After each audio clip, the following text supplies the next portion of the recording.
এবার metal presence কৃষি সংবাদ, সুজলা সুফলা।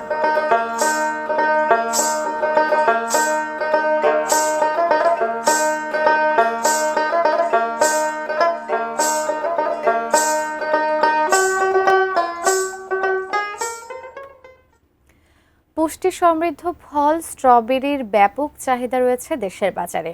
আর এই স্ট্রবেরির বাণিজ্যিক চাষ করে লাভবান হয়েছেন চুয়াডাঙ্গার কৃষি উদ্যোক্তা সজল আহমেদ।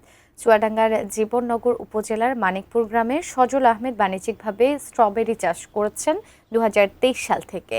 6 বিঘা জমিতে 40,000 স্ট্রবেরির চারা রোপণ করেন। প্রতি বিঘা জমিতে স্ট্রবেরি চাষে খরচ হয় 70 থেকে 80,000 টাকা। জানুয়ারি মাসের প্রথম সপ্তাহে গাছে ফুল আসতে শুরু করে। এখন পাকা লাল স্ট্রবেরি ফল গাছে শোভা পাচ্ছে। এপ্রিল মাসের মাঝামাঝি সময় পর্যন্ত ফল সংগ্রহ করা যাবে।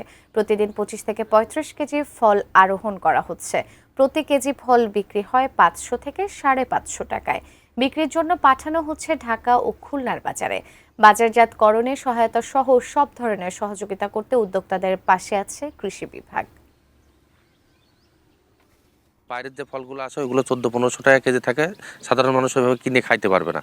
আর আমাদের বাংলাদেশের মাটিতে যেগুলো হচ্ছে এগুলো আমরা এখান থেকে 650 টাকা কেজি পাইকারি বিক্রি করছি।